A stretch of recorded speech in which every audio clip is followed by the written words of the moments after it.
Bismillahirrahmanirrahim. Alhamdulillahi rabbil alamin. Allahumma salli wa sallim ala sayyidina Muhammadin al-fatihi lima ughliq wal khatimi lima sabaq nasiril haqqi bil haqq wal hadi ila siratikal mustaqim wa ala alihi wa ashabihi haqqa qadrihi wa miqdarihi al-azim.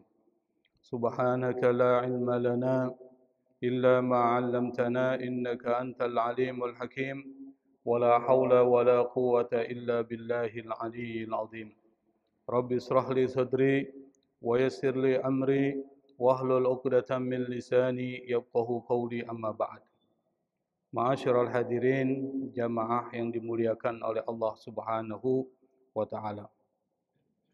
Alhamdulillah, puji dan syukur senantiasa kita panjatkan kehadirat Allah Subhanahu wa taala yang telah menggerakkan hati kita, meringankan langkah kaki kita hingga di tengah-tengah kesibukan kita masih bisa hadir di satu majelis yang sangat dicintai oleh Allah Subhanahu wa taala. Di tempat yang diberkahi oleh Allah Subhanahu wa taala dan di waktu yang juga sangat diberkahi oleh Allah Subhanahu wa taala. Karena Nabi Muhammad sallallahu alaihi wasallam pernah berdoa kepada Allah Subhanahu wa taala, Allahumma barik li ummati fi bukuriha. Doa Nabi, ya Allah, berkahi umatku pada saat dari selesai melaksanakan sholat subuh sampai terbit matahari. Jadi waktu-waktu itu adalah waktu-waktu yang diberkahi oleh Allah Subhanahu wa taala. Maka di waktu-waktu itu perlu diisi dengan amalan-amalan yang penuh dengan berkah. Makanya Nabi itu enggak akan bangkit dari tempat sholatnya sampai terbit matahari. Apa yang dilakukan Nabi? Nabi berzikir kepada Allah Subhanahu wa taala. Termasuk amalan yang berkah ini adalah menghadiri majelis ilmu. Karena itu maka di dalam masyarakat Jakarta itu jadi tradisi itu. Ba'da subuh biasanya hari Sabtu, hari Minggu itu biasanya diisi dengan kajian Islam pada waktu setelah selesai melaksanakan sholat subuh. Termasuk juga banyak bersedekah pada saat waktu-waktu seperti ini. Nah, pada kesempatan kali ini kita akan membahas dan berikutnya juga tentang hal-hal yang terkait dengan persoalan kematian. Rujukan dari bahasan kita adalah yang pertama kitab Mukhtasar Al-Qurtubi karya Syekh Abdul Wahab Asy'arani, dan juga kitab-kitab lain, salah satunya adalah yang ditulis oleh Jalaluddin As-Suyuti terkait dengan persoalan kematian. Kematian ini kalau kita belajar ilmu perbandingan agama, itu adalah salah satu konsep yang sangat penting. Hampir semua agama di dunia, terutama agama Ibrahimiyah atau Abrahamic religions, itu pasti akan membahas tentang kematian.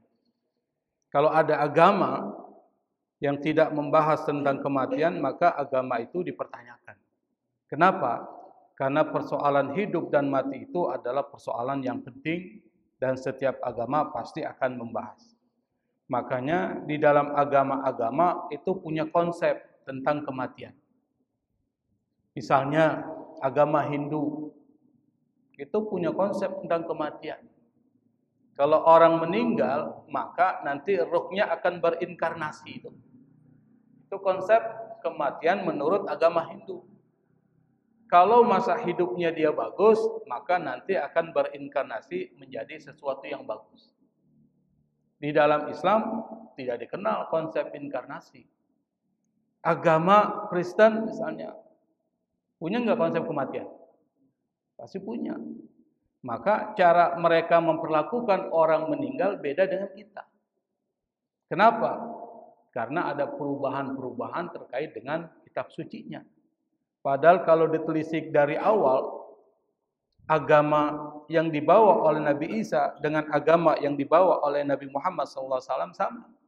Nabi Isa meninggal dikafani, tapi orang Kristen kalau meninggal dikafani enggak? Tidak. Berarti ada yang disebut dengan taghir, ada perubahan. Siapa yang mengubah? Wallahu a'lam bishawab. Yang mengubah tentu adalah para pendeta-pendeta mereka. Agama Buddha sama, punya konsep. Nah, agama Islam pun punya konsep tentang kematian. Karena kematian ini adalah sesuatu yang metafisik, sesuatu yang enggak terlihat, maka rujukannya harus wahyu. Tidak boleh rujukannya akal. Kenapa? Karena dia tidak terlihat. Maka yang jadi rujukan untuk mengetahui seperti apa kematian menurut Islam, maka rujukannya harus wahyu. Wahyu ini dalam Islam dibagi dua, Quran dan Sunnah. Quran diperjelas melalui Sunnah Nabi Muhammad Sallallahu Alaihi Wasallam. Jadi Sunnah itu menjelaskan Al-Quran. Karena Al-Quran kadangkala ada ayat-ayat yang bersifat umum, perlu ditaksis, perlu diberikan pengkhususan. Kalau tidak diberikan pengkhususan, orang bingung. Di dalam Al-Quran ada perintah wa aqimus shalah. Tapi Al-Quran tidak jelasin gimana caranya sholat. Pernah nggak ketemu dalam Al-Quran ayat yang menjelaskan tata cara sholat? Ada nggak Pak? Nggak ada. Coba cari. Misalnya sholat mengangkat tangan, meletakkan tangan kanan di atas tangan kiri. Itu nggak dijelaskan di dalam Quran, dijelaskan di dalam hadis Nabi. Maka Nabi mengatakan, "Shollu kama ra'aitumuni usolli." Sholatlah kalian sebagaimana kalian melihat aku sholat. Tetapi orang melihat Nabi sholat itu berbeda-beda itu.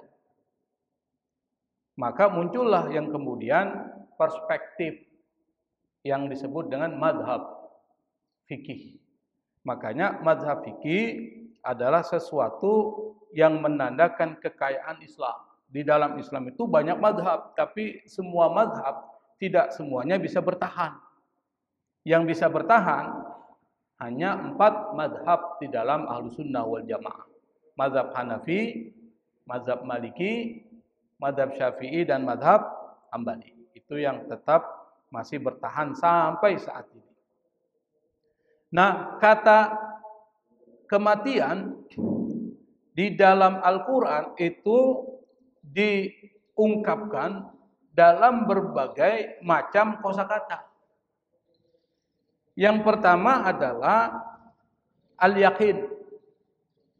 Jadi al-yakin ini adalah salah satu ungkapan yang menggambarkan tentang kematian.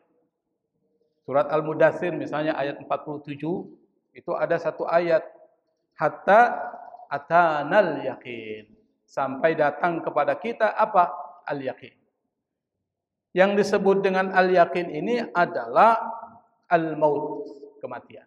Maka kata yang digunakan oleh Allah dalam Al-Quran salah satunya adalah al-yakin. Apa itu al-yakin? Sesuatu yang pasti terjadi. Makanya orang-orang anti Tuhan, kalau ditanya Tuhan itu ada enggak? Mereka menjawab tidak ada. Tapi kalau ditanya kematian ada enggak? Pasti mereka akan mengatakan ada. Maka kematian itu sesuatu yang pasti. Masing-masing dari Bapak ini pasti akan merasakan kematian. Nggak tahu siapa yang duluan ini. Tinggal dihitung aja berdasarkan apakah urutan abjad atau urutan waktu, kita nggak tahu. Kira-kira siapa yang meninggal duluan nih Pak? Nggak ada yang tahu ya. Tetapi semua kita pasti akan mengalami kematian. Yang kedua, Allah menggunakan istilah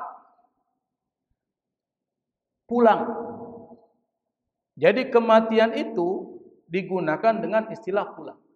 Makanya di dalam Al-Quran itu ada satu ayat yang sering dibacakan, yang sering kita dengar. Apa ayatnya? Apabila ditimpakan satu musibah, mereka itu akan mengatakan apa?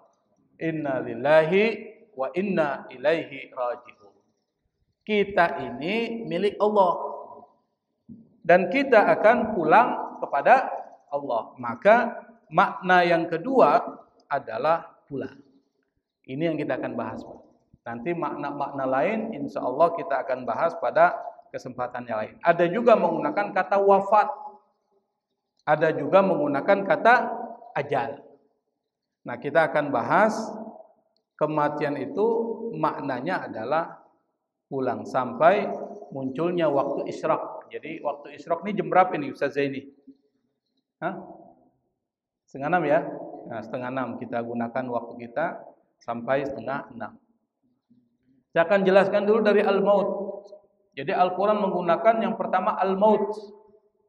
Kata al-maut. Yang lalu kemudian muncul kata mati. Mati itu dari kata mata, yamutu, maut. Orang Indonesia bilang mati. Itu dari bahasa Arab. Hatta idza jaa ahadakumul maut. Jadi kata yang pertama adalah kata mati, al-maut. Apa itu mati? Mati itu makna secara umum, cakupannya lebih luas. Maksudnya apa? Ketika ruh berpisah dari jasad, itu mati namanya. Seperti misalnya kita ngecas HP atau lampu nih, ini lampu ini kan lagi hidup nih. Kita tekan saklarnya, mati dia. Itu namanya al-maut dalam bahasa Arab. Maksudnya apa? Terputus. Ruh keluar dari jasad kalau itu terkait dengan makhluk hidup. Maka kata mati bisa digunakan buat manusia, buat hewan, tumbuh-tumbuhan dan lainnya. Itu kata al-maut di dalam bahasa Arab dan di dalam bahasa Al-Quran. Maka segala sesuatu yang terpisah ruh dari jasad itu disebut dengan al-maut. Satu. Yang kedua, Allah gunakan kata ajal sebelum kita masuk kata pulang. Apa itu ajal? Ajal itu artinya batas umur Anda sudah habis, expired. Itu ajal. Makanya orang meninggal itu bukan karena sakit dia meninggal, karena ajalnya sudah selesai. Sakit itu hanya bagian dari sebab. Kalau sakit itu menjadi penyebab meninggal, ada nggak orang yang sakitnya sampai puluhan tahun nggak mati-mati? Ada nggak Pak? Banyak tuh. Ada nggak orang yang tidak sakit meninggal? Banyak. Berarti meninggal itu ajal. Waktunya sudah selesai, habis. Kalau orang waktunya sudah habis, ya udah selesai. Misalnya lagi enak-enak duduk. Nih duduk. Tiba-tiba selesai di waktunya, Allah cabut. Ajal.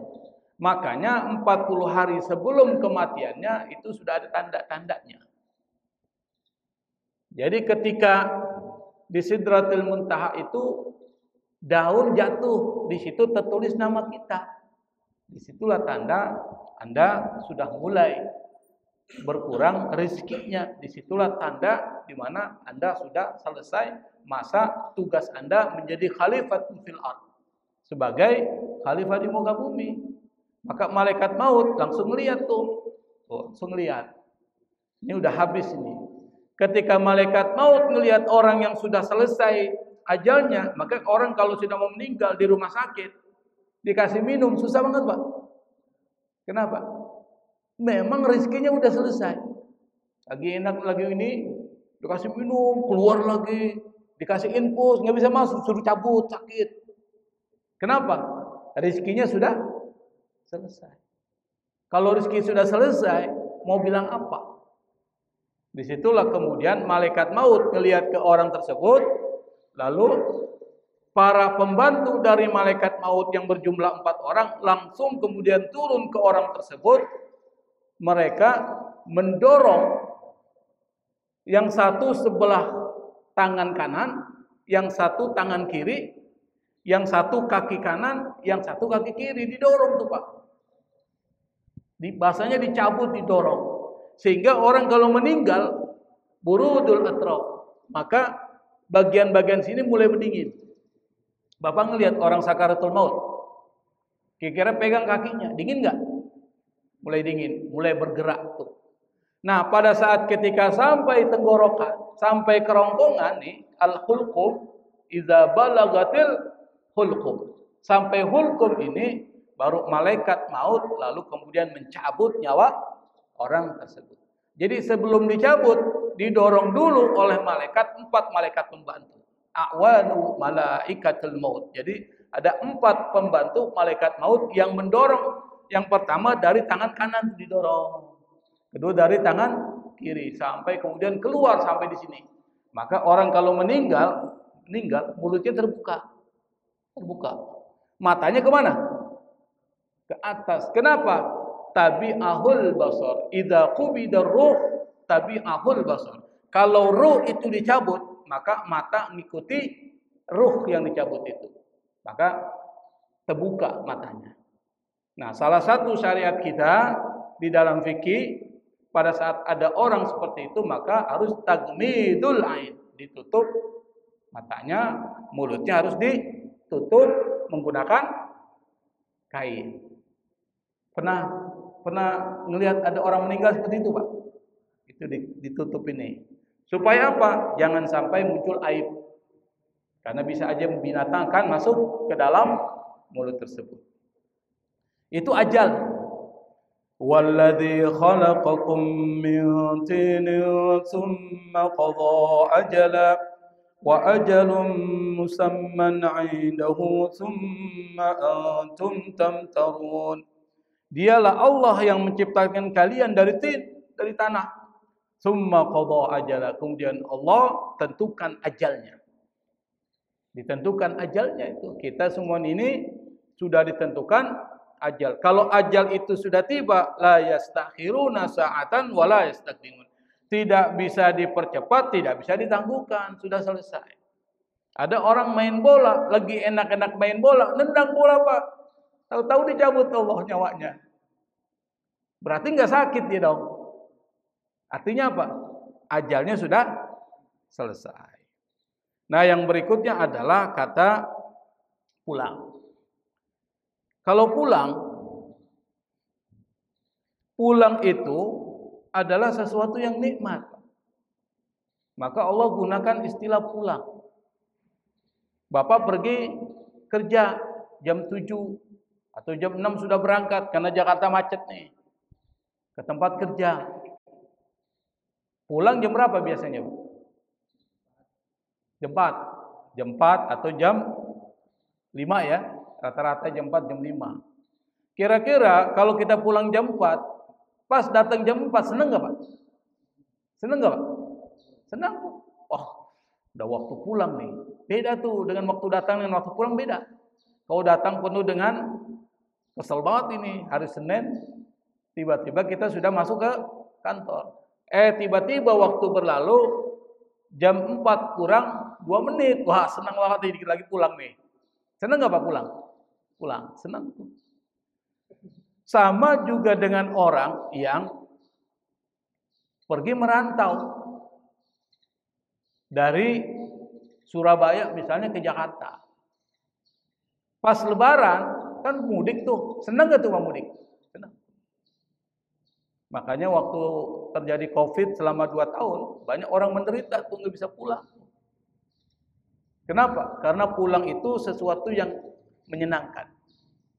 Kenapa? Bertemu dengan orang-orang yang dikasihi. Kalau kita kerja pulang dari tempat kerja, ketemu siapa pas pulang? Istri kita, anak kita, orang tua kita, kerabat kita, senang. Ada sesuatu kerinduan. Kenapa? Meskipun cuma berapa jam, ada kerinduan kita mau balik. Berarti konsep Al-Quran tentang kematian itu sesuatu yang positif. Bukan sesuatu yang negatif, bukan sesuatu yang perlu ditangisi. Kenapa? Karena pulang itu membawa kenikmatan. Makanya kematian itu pulang. Pulang ke siapa? Ar-Rahman, Ar-Rahim. Pulang kepada Allah yang Maha Kasih, Maha Sayang. Yang tidak ada kasih sayang Allah itu lebih kurang dari kasih sayang orang tua kita, istri kita, anak kita. Allah lebih sayang kepada kita ketimbang sayangnya keluarga kita kepada kita. Apa bukti sayang Allah?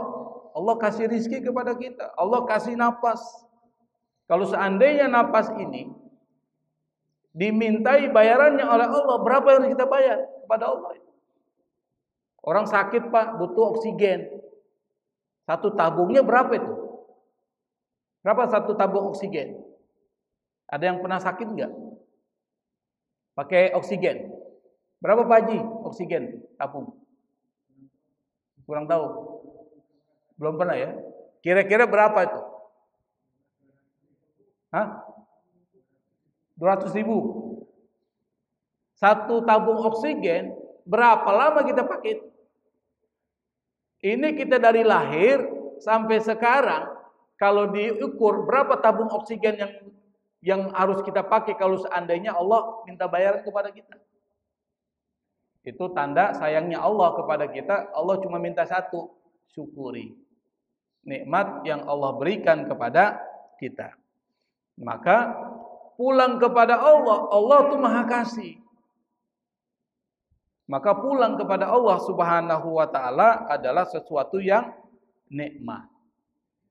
Tapi kalau ditanya, Bapak mau pulang enggak kepada Allah? Mau. Kalau pulang sekarang mau enggak?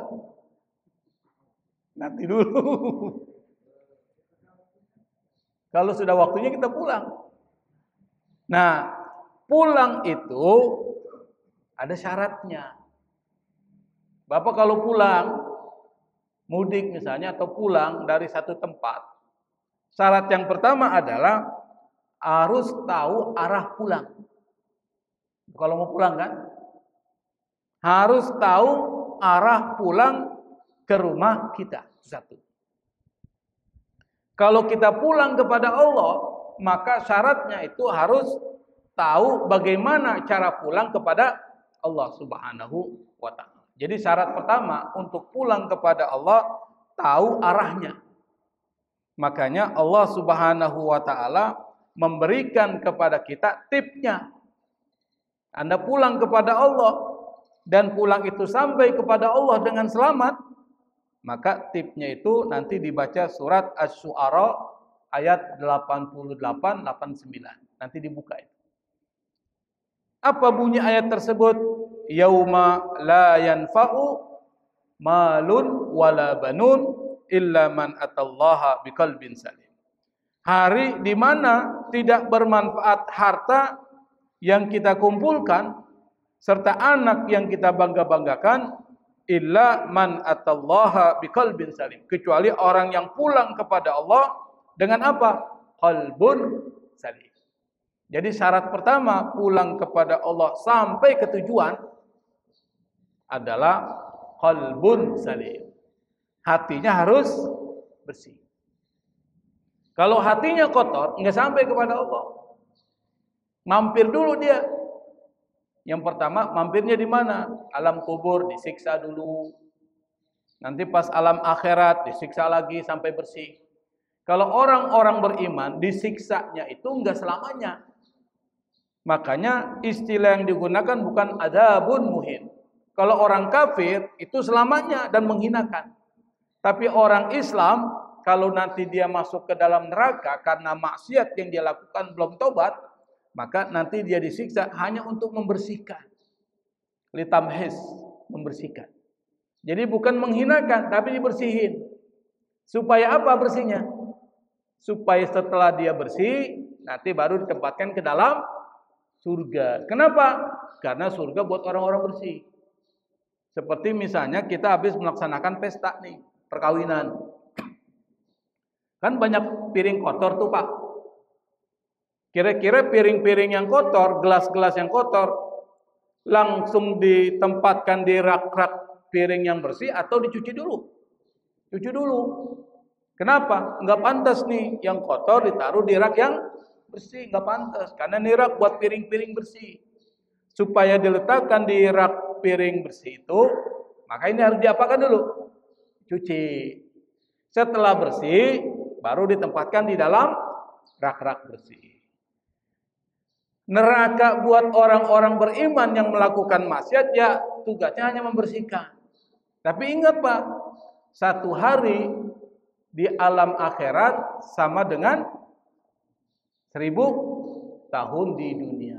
Jadi kalau Bapak nanti dibersihkan satu hari, itu sama saja nanti dibersihkan oleh Allah selama 1000 tahun di dunia.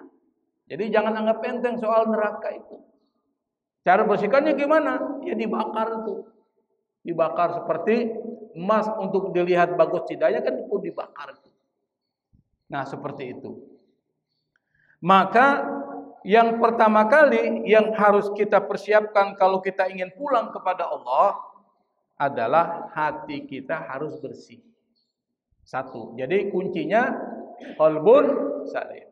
Untuk bisa membuat hati kita bersih, para ulama sudah ngasih cara. Apa caranya? Kalau kita belajar tasawuf tuh, ilmu tentang penyucian hati itu diajari tuh. Bagaimana membuat kolbun kita jadi salim. Kolbun kita menjadi bersih. Bukan kolbun yang berpenyakit, bukan kolbun yang sakit, tapi kolbun yang sehat. Maka para ulama memberikan tip. Tip yang pertama yang disebut dengan istilah yang dipakai itu adalah istilah yang pertama at-takhalli. At-takhalli. Pakai kho ya. At-takhalli itu artinya apa? Hati Anda ini harus dibersihkan, dikosongkan. Dari apa? Dari penyakit-penyakit hati. Penyakit hati itu banyak Pak, tapi saya nggak sebutkan semua. Saya berikan satu contoh. Misalnya kata Ibnul Qayyim Al-Jauziyah, penyakit hati yang paling merusak kehidupan kita itu 3. Kata beliau dalam kitab Al-Fawaid, dia mengatakan usulul khotoya salasa. Yang menjadi penyebab berbagai kemaksiatan dan kesalahan di muka bumi ini ada 3. Apa? Yang pertama adalah al-hirsu, rakus, tamak. Dan tamak ini cara ngukurnya gimana? Jadi ada indikatornya Pak.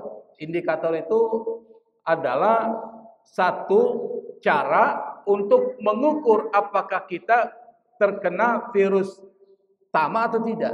Kita ukur nanti. Apa indikator yang pertama untuk mengukur kira-kira kita kena nggak nih?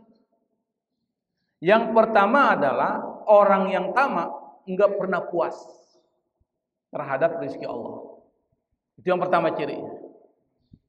Kalau kita di dalam hati kita dan diri kita seperti itu, berarti hati-hati Pak, Bapak terkena virus tamak, enggak pernah puas. Misalnya dikasih rezeki oleh Allah 1 juta, kita enggak puas, kita masih mengatakan kurang. Ini bagus kalau dapat 2 juta nih, dikasih 2 juta, tetap enggak pernah puas. Makanya dalam Islam ada konsep apa? Qanaah. Apa? Qanaah itu menerima apa yang diberikan oleh Allah Subhanahu wa taala dan mensyukuri nikmat yang diberikan oleh Allah. Enggak ngeluh, enggak komplain. Nah, tamak ini ciri yang pertama itu adalah tidak pernah merasa puas. Saya beri contoh. Pada zaman Nabi Isa alaihi salatu wassalam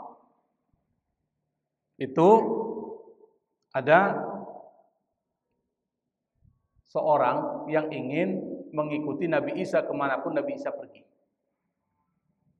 Dia bilang kepada Nabi Isa, "Ya Isa, saya ingin berguru kepada engkau. Saya ingin menjadi murid engkau dan saya ingin mengikuti kemanapun engkau pergi." Kata Nabi Isa, "Silakan." Pergilah Nabi Isa dengan orang itu sampai kepada satu tempat. Setelah mereka lelah, Nabi Isa kemudian keluarkan dari tasnya 3 potong roti. 3 potong roti, Pak. 1 potong roti diserahkan kepada muridnya tadi. Satu potong roti dimakan sendiri oleh Nabi Isa. Berarti yang tersisa berapa potong roti? Satu. Setelah Nabi Isa selesai makan roti itu, Nabi Isa pun kemudian pergi ke sungai, ambil air untuk minum. Kembali dari sungai, dia lihat potong roti yang tersisa sudah nggak ada. Lalu kemudian Nabi Isa bertanya kepada orang yang ikuti dia, ini roti yang ketiga kemana? Kata orang yang ngikuti Nabi Isa, saya tidak tahu. Padahal cuma dia berdua.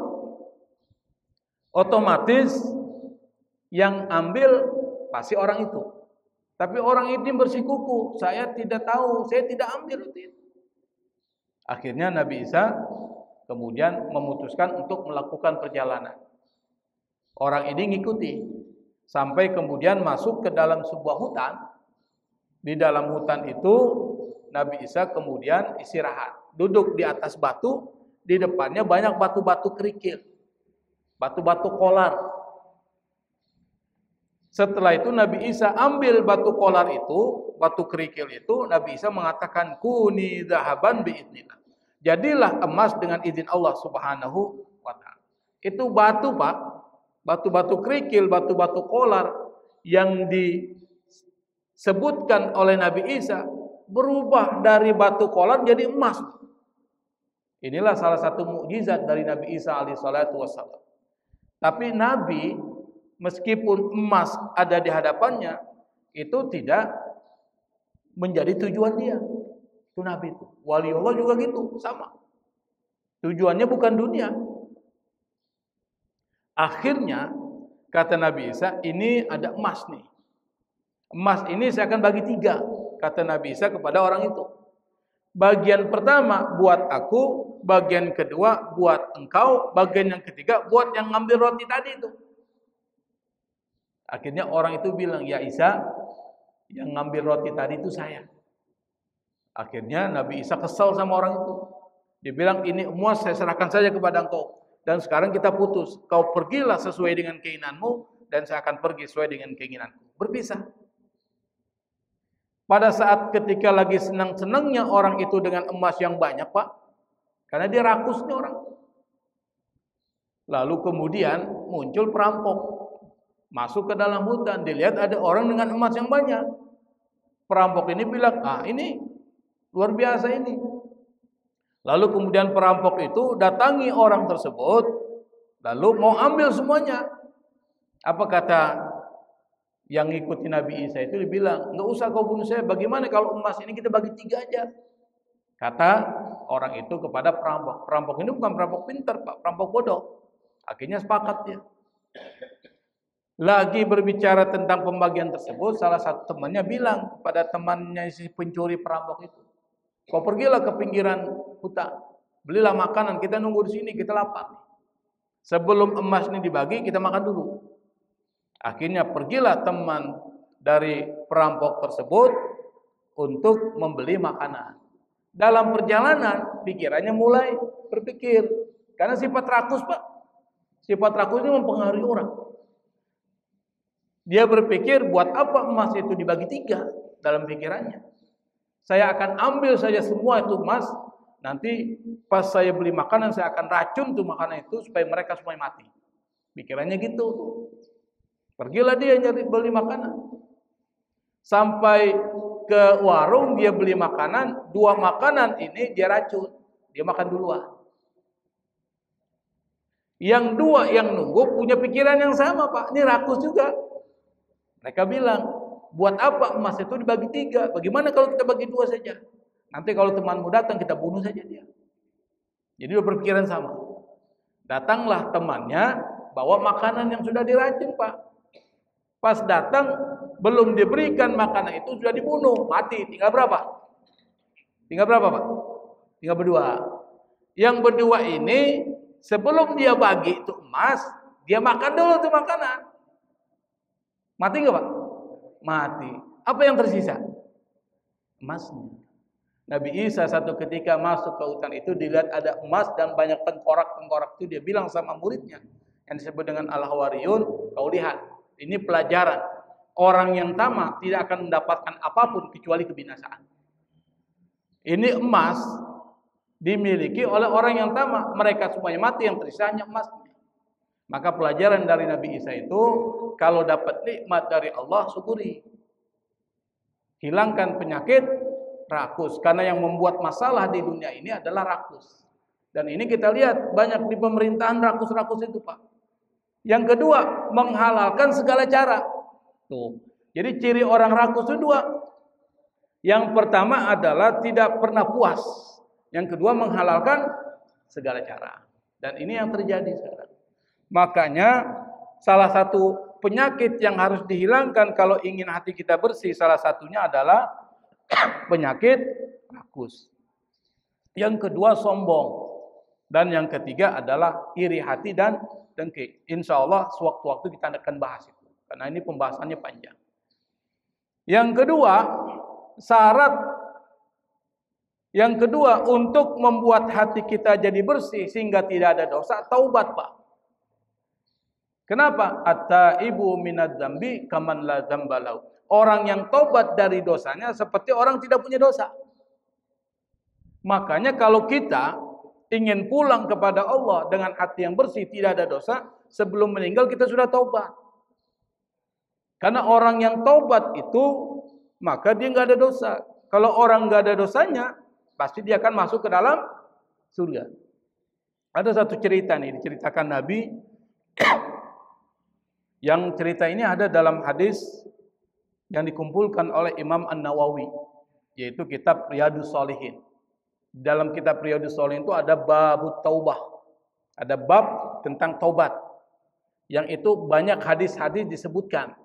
Tapi di antara hadis itu ada satu hadis. Di situ ada cerita. Nabi bercerita. Yang cerita itu menceritakan tentang seorang pemuda yang tidak ada satupun kebaikan dalam dirinya. Pemuda itu. Kerjaannya apa? Mencuri, merampok, mabok, membunuh, berzina. Itu saja kerjaan. Tiba-tiba orang ini terjadi zaman Bani Israel. Orang ini kemudian tiba-tiba mau taubat. Ceritakan Nabi. Lalu kemudian orang ini tanya sama masyarakat, saya ini mau taubat, saya sudah sadar. Kira-kira kemana saya harus pergi? Masyarakat mengatakan, coba pergi kepada orang ahli ibadah sana. Namanya abid. Ahli ibadah. Pergilah orang itu kepada ahli ibadah. Dia bilang, Ustadz, saya ini sudah membunuh 99 orang. Kira-kira masih terbuka enggak pintu taubat? Yang ditanya orang yang ahli ibadah, Pak, bukan ahli ilmu. Orang ahli ibadah, ibadahnya bagus, tapi kadang-kala ilmunya enggak ada. Apa dia bilang? Dosa lu udah kebanyakan. Sudah 99 orang yang lu bunuh, maka pintu taubat tertutup. Enggak ada lagi taubat. Dan orang ini kesal dia. Saking keselnya, lalu dia genapkan itu.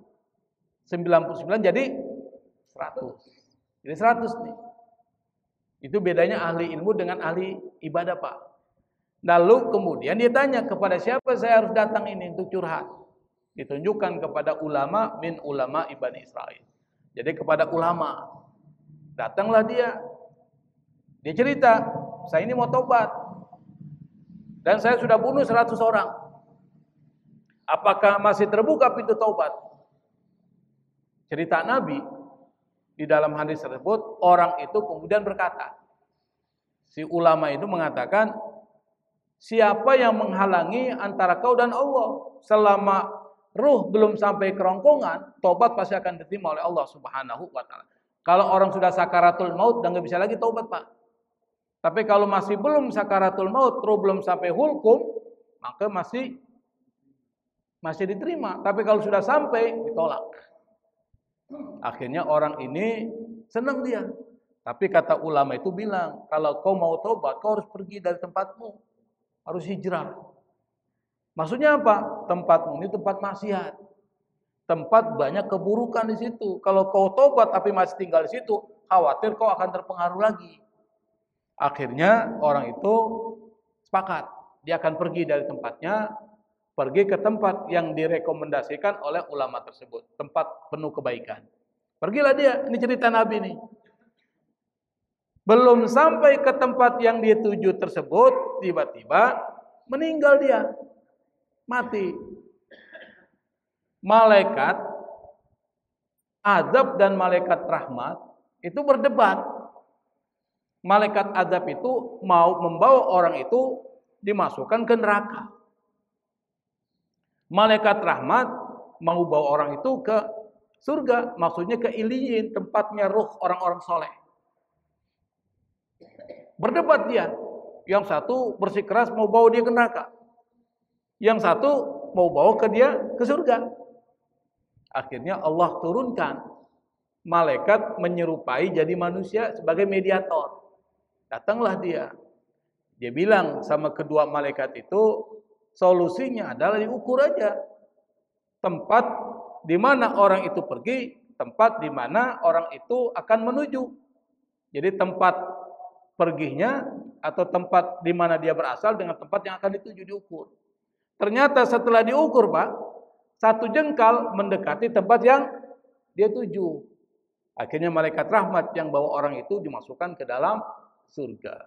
Nabi mengatakan, at-taibu minadz dzambi kaman la dzambalahu. Orang yang tobat dari dosanya seperti orang yang tidak punya dosa. Tapi itu kalau dosa dengan Allah. Tapi kalau dosa dengan manusia, selain dia tobat, dia harus kembalikan hak-haknya. Misalnya Bapak nyuri motor nih. Lalu kemudian Bapak minta maaf sama orang itu. Orang itu bilang, saya nggak akan maafkan sebelum kau kembalikan motor saya. Urusan dengan Allah selesai. Tapi urusan dengan ini belum selesai. Makanya persoalan kesalahan kita terhadap orang lain itu lebih berat ketimbang kesalahan kita kepada Allah. Kita mungkin nggak sholat, tapi kita minta maaf sama Allah, Allah bisa maafkan. Tapi kalau kesalahan dengan orang lain, maka kita harus minta dihalalkan tuh. Kembalikan barangnya. Kalau ternyata kita nggak bisa mengembalikan barang yang pernah kita curi, minta dihalalkan enggak? Kalau ternyata dia halalkan, bagus. Kalau dia tidak halalkan, nanti di akhirat jadi urusan di pengadilan Allah. Nah, repot lagi tuh. Makanya jangan banyak buat kesalahan kepada manusia. Itu yang kedua. Dan yang terakhir adalah syarat untuk pulang kepada Allah harus ada bekal. Bapak nih pergi pulang kampung. Pulang kampung nih tidak ada bekal, susah nggak dalam perjalanan? Susah, Pak. Di masyarakat juga di keluarga kita dicemooh itu.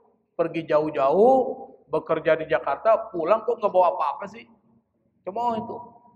Maka syarat yang kedua, kalau kita ingin pulang kepada Allah, harus ada bekalnya. Apa bekalnya? Allah kasih tahu. Nanti dibaca surat Al-Baqarah ayat 197, itu ada satu ayat di mana kita disuruh berbekal. Wa tazawwadu fa inna khairaz zadit taqwa. Kata Allah, berbekallah kalian dan ingat bekal yang terbaik itu adalah takwa kepada Allah. Maka kalau kita ingin pulang kepada Allah, bawa bekal, yaitu bekal takwa. Apa itu takwa? Semua kebaikan ada pada takwa. Yang insya Allah ini nanti kita akan bahas dalam kesempatan-kesempatan yang lain. Apa yang dimaksud dengan takwa? Tapi intinya takwa itu adalah hubungan Anda dengan Allah bagus, hubungan Anda dengan sesama manusia bagus, dan hubungan Anda dengan alam sekitarnya ini termasuk lingkungan juga bagus. Hablum minallahnya bagus, hablum minan nasnya bagus, juga hablum minal bi'ah juga bagus. Hubungan dengan lingkungan bagus. Misalnya apa? Enggak buang sembarangan sampah.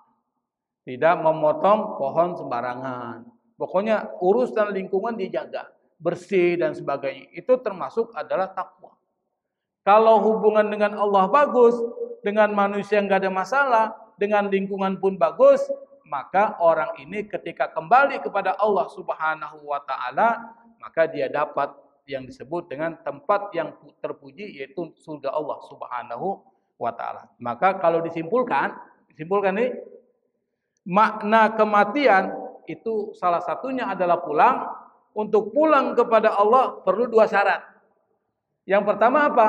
Tahu arah pulang. Di dalam Al-Quran disebutkan untuk tahu arah pulang kepada Allah, hati harus bersih. Salah satunya adalah bersihkan hati, dan kedua taubat kepada Allah. Yang kedua harus ada bekal. Apa bekalnya? Takwa kepada Allah Subhanahu wa taala. Saya pikir sudah jam 5:30, sudah waktu isyraq. Kajian kita untuk materi seri kematian yang pertama, makna pulang. Makna kematian adalah pulang, kita anggap selesai. Insya Allah pada kesempatan yang akan datang kita akan bahas makna dari kematian itu adalah wafat. Apa itu wafat? Seperti apa dan bagaimana? Insya Allah kita akan bahas pada kesempatan yang akan datang. Wallahul musta'an, wallahul muwaffiq ila aqwamit thoriq, wal afwa minkum. Wassalamualaikum warahmatullahi wabarakatuh.